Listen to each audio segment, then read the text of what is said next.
Salam, növbəti dərsimiz Birinci Dünya Müharibəsi olmuşdur.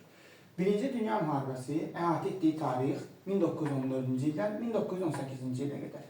Bildiyimiz üzrə 19-cu əsrin sonlarında artıq Almaniya vahid adlı dövlət halında birləşdirildi, yəni Almaniya imperiya halına döndü və bundan sonra Almaniya Böyük Britaniya və Fransadan dünyanın bölüşdürülməsində pay istəyirdi. Artıq dövlətlərin resursları tükənirdi və resursların tükənməsi müharibənin əsas səbəblərindən idi və digər əsas səbəblərindən biri isə təbii ki, dünyanın yenidən bölüşdürülməsi idi.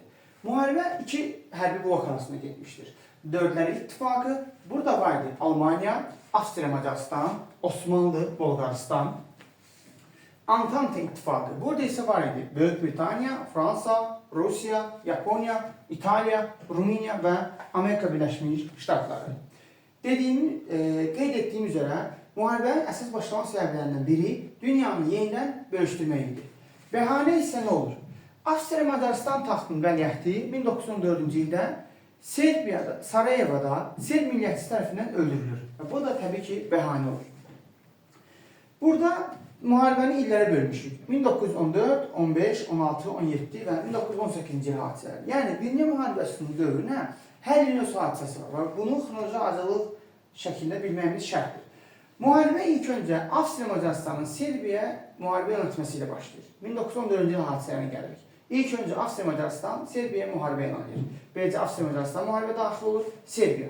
Ardınca da Rusiya Serbiyanı müdafiə edir, yəni Rusiya da müharibəyə daxil olur. Ardınca da Almaniya müharibəyə daxil olur və daha sonra Fransa, Yaponiya. Bəs Yaponiya nə edir? Yaponiya uzaq şərqdə Antanta tərəfindən müharibəyə daxil olur və həmçinin Yaponiya müharibəyə daxil olması heç bir ciddi bir gedişatı dəyişdirmir. Bəs Yaponiya nə edir? O uzaq şərqdə Alman mülklərini itaət altına almağa çalışır. Yəni uzaq şərqdə Alman torpaqlarını tutmağa başlayır. Həmçinin 14-cü ildə daxil olan digər dövlət Böyük Britaniya və Osmanlıdır.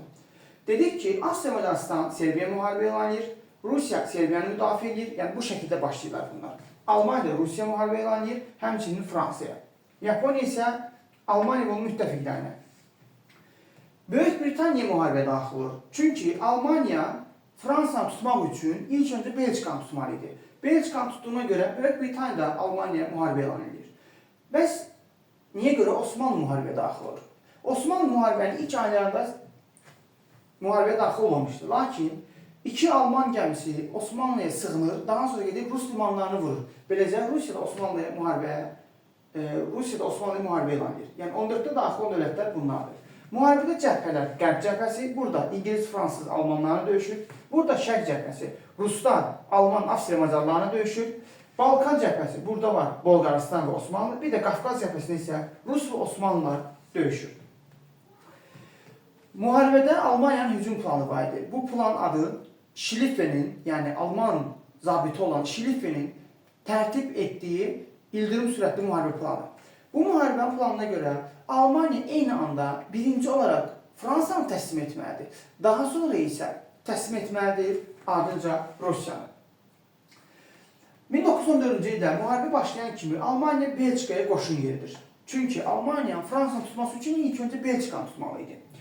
Almaniya Belçikaya qoşun yetdiyi üçün Böyük Britaniyada Almaniya müharibə elan edir. 1914-cü ildə Tannenburg döyüşü olur. Almaniya ilə Ruslar arasında. Ruslar məğlubiyyətə uğradılar. 1914-cün digər hadisəsi Marna döyüşü olur. Almanlar Belçikanı keçirlər və Fransa ərazisinə daxil olurlar. Marna çay sahilində həlledici döyüş olur. Burada Almanların hücumunu qarşısına alır. Belə ki, Marna döyüşü nəticələri. Almaniya hücumunu qarşısına alır. 1, 2. Fransa məğlubiyyətdən qurtulur. 3. Almaniyanın ildırım sürətli müharibə planı puça çıxmış olur. Və 4. Almaniya iki cəbhədə döyüşməyə məcbur olur. Həm Qərb cəbhəsində, həm də Şərq cəbhəsində. Bu 1914-cü ilin hadisələridir. Digər hadisə isə 1914-də başlayır, 1915-də bitir. Bu Sarıqamış döyüşləridir. Osmanlı ilə Rusiya arasında olur Sarıqamış döyüşləri. Rusiya qalib gəlir və bundan sonra Şərqi Anadolu'da üstünlüyü öz əlinə keçirilmiş olur. Gəlir 1915-ci il hadisələrinə.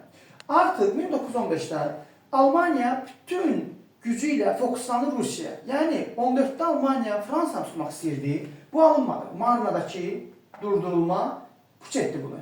15'te isə Almaniya Rusiyaya yönəlmişdir. 1915'te Almanya Rusya hücum edir bütün gücüyle.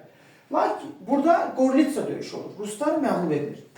Gorlitsa döyüşündə Ruslar məğlub edilsə də Almanya 15-ci ildə Rusiya müharibədən çıxara bilmir. 1915-ci ildə iki yenilik olur hərb tarixində. İkisində Almanya qərb cəbhəsində edir. Bu nədir? Almanya 1915-də sualtı qayıqlardan istifadə edir ilk dəfə və zəhərli xlor qazından istifadə edir 15-ci ildə.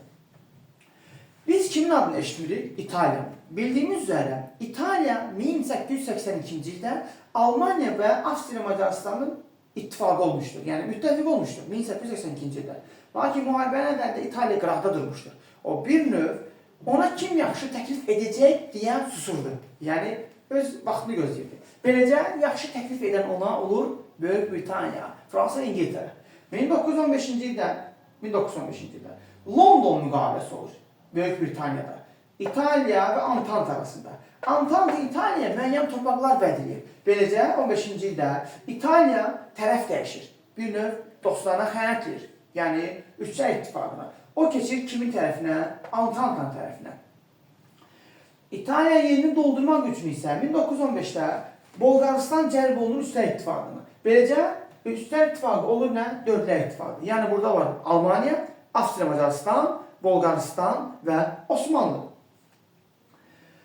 1915-ci ilin digər hadisəsi Osmanlı İngilisləri, Fransızları, həmçinin onların dominanlı olan Avstraliya və Yeni Zelandiyalıları dəniz döyüşlərində durur. Osmanlı 1915-ci ilin dəniz döyüşlərində İngilis və Fransızları, həmçinin Avstraliyanı, həmçinin Yeni Zelandiyanı udmuş olur. 1915-ci ilin digər hadisəsi, belə ki 1915-ci ilin əvvəlində Ermənilər Şərqi Anadoluda Osmanlıya qarşı qiyam qaldırırlar və mülki şəxsləri öldürürlər. Osmanlı isə günahkar erməni terrorçularını həbs edir, daha sonra onları sürgün edir. Və o zamandan bu yana 1915-ci ilin aprelini ermənilər soyqırım günü kimi qeyd edirlər. Bu isə tarixə düşüb böyük yalan. Yəni bu soyqırım heç də olmayıb, sadəcə yalandan bunu dünyaya car çəkirlər. 1915-16-cı ilin döyüşləri olur Çanaqqala döyüşləri. Çanaqqala döyüşünün mahiyyəti nədir?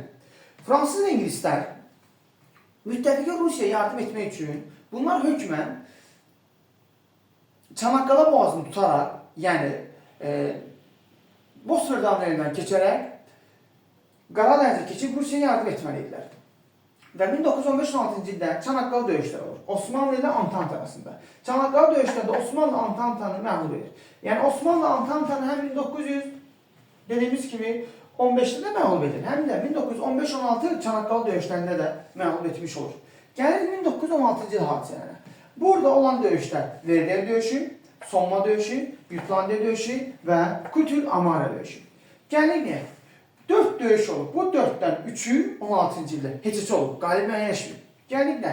Verdun döyüşü. Bu qərb cəbhəsində olub. Verdun və Somma qərb cəbhəsində olub. Kimin arasında? Fransız, İngiliz və Almanlar arasında.